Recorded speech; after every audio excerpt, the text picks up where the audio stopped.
Okay, so now we're explaining and defining the problem. This is the second part of Explore and Explain. It's basically for the hike. We want to know what is going to be our solution to make it easier to hike. What do you need to think about before you start putting all these ideas into motion? You don't want to waste your time. So you're going to have to be on this mountain hiking, so you need to know what is the weather, right? It's going to be super hot. You need to know that. How long do I have to finish the project, right? Because they're going to close the trail while you're working on it. So you have to see how long you have to finish the project. How many people are helping you, right? Because that's going to, if I only have, a couple days and I'm the only one doing it, I might choose a different solution than something where I have like 4 or 5 weeks. What material should I use?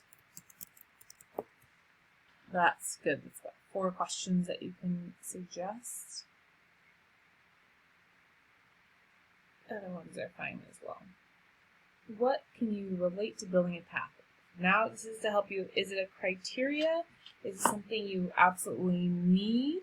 Or is it something that's a constraint, like you only have a limited amount of time? Okay, so constraint is always with time, usually. There's only so much time. There's only so much you can spend. Criteria has to be safe. Like, absolutely has to. That's not a constraint. It has to be safe. And it has to reduce the loss of soil. That's the whole reason you're doing the path in the first place. They want a solution for erosion. Availability of material. Do you need it for this to happen? No. You just need to have any material. Whatever's available, that's fine. But it's a constraint because you can only use what's available. The length of the path is a constraint because it's just as long as it is. You can't shorten it, you can't make it longer, it's just however long it is. Well done. Criteria are the desirable features of a solution. Being safe and reducing erosion are 2 criteria. A constraint is an absolute limit on possible solutions. The cost, time to finish, and availability of materials are limits on what is possible. The length of the path affects cost, so it's also a constraint. True. Alright, so it's what do you see? You're studying the map, you're trying to figure out what you're going to do. This is this little area right here with the grass and shrub. It's getting to the top of the hill. This is our problem area right here. Okay. What features are most useful? So when I look at this, these the distances are very useful. The compass, the key, the measurements, the compass, and the key are helpful. The measurements help to see how steep the hill is. The compass helps to determine the directions of the path. The key helps to see where there is dirt and where there are plants. So basically I pick 3 features and then I explain them: the measurements, the compass, and the key. And that is why they're helpful. What is the advantage of doing your research? Doing your research is extremely important. It helps. Doing research is extremely important. It helps because maybe someone else already had this problem. They can give you a solution that works, right? You do some research if that's what you would do if because I always usually do this for my phone. Like, all of a sudden my phone's not working, I don't know what to do, so I go on Google and I Google the problem, and someone else has had that problem already and they already solved it. Constantly doing that. Problem you're researching is how to design and build a trail that's going to minimize erosion. So it's a trail that's going to work, that's not going to have all the soil and rocks and everything rolling down the hill and destroying the trail. Okay? Which are the components in a natural system? So what parts of this are going to help us? Is it the soil and rock, the air?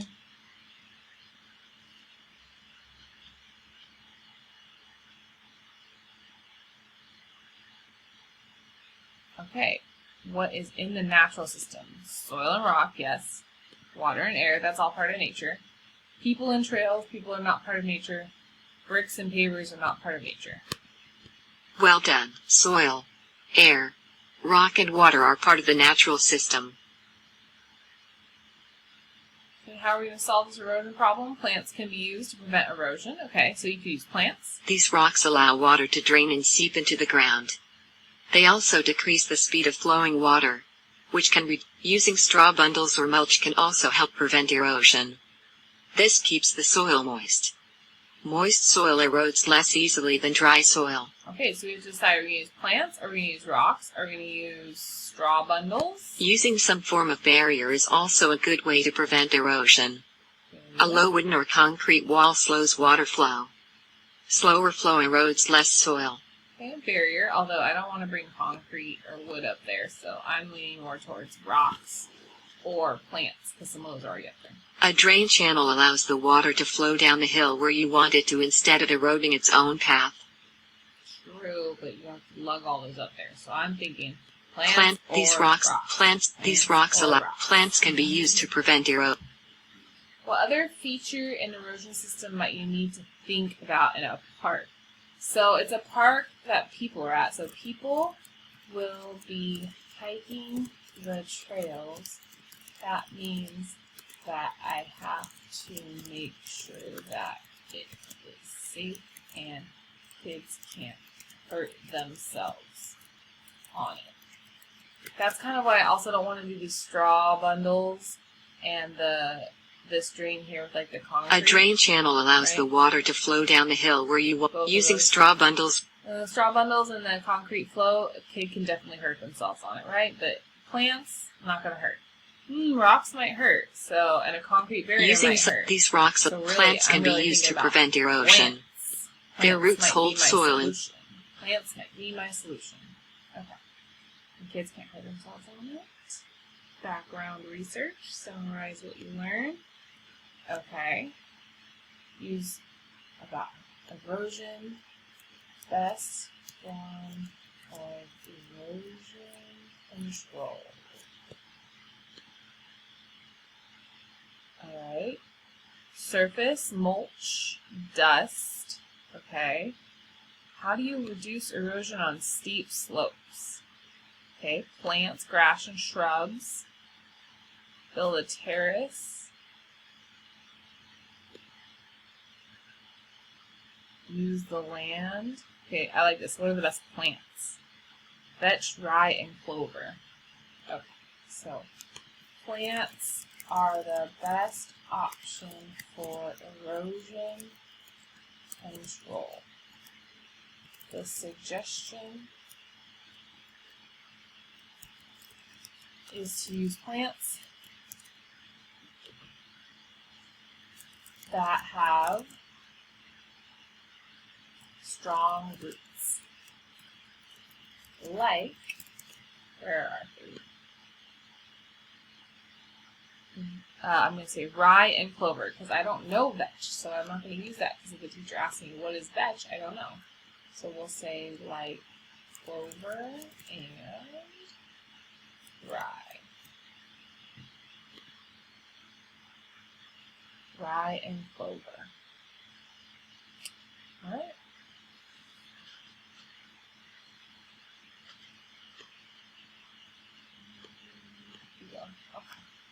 Suggestions: use plants that have strong roots like clover and rye.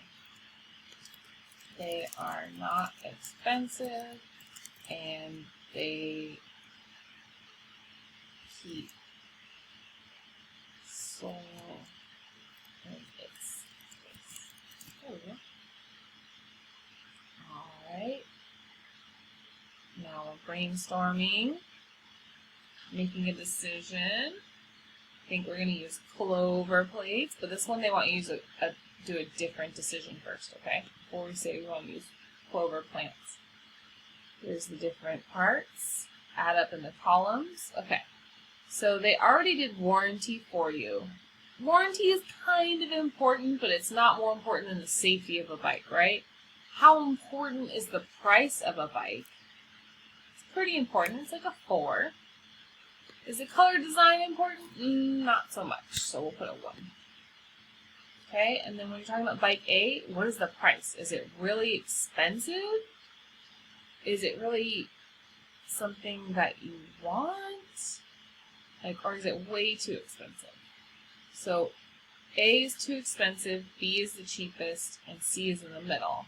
So 1, I'm not going to buy this. It's in the middle. 5, yes, I will buy, right? Because it's super cheap. Color design, this is going to have some opinions, but red and white, purple, or yellow and green. I love purple, so I will have the highest here. And yellow and green is my second. Red and white stripes my third. You could put in your own, but basically I want to have the highest here. Just a little below, and then below that. Not super essential, but anyway, I'm going to add up my points in the column. So we got 5, 6, 7, 8, 5, 9, 3, 6, 9. No, I don't want it to tie. I'll have this color design be even better. 10. Alright, so then that way bike C would be the bike that I want. Brainstorming allows for not a small number of ideas, a lot. Small number of Alert ideas. from Google Chrome. There's my ideas. Also working. Okay, it's with a group. It says group here, so make sure you put with a group. Allows the benefits or pros and cons. Definitely, it's not just the benefits, it can be cons too. So Well done. Brainstorming with a group is a way to quickly come up with and evaluate several ideas. Awesome. So I never do the hands-on activity, so you could skip past the hands-on activity. That's something either a teacher will do with you or you guys are not going to do because you're doing online learning. So in order to do exploration 2, I'm going to do a new video.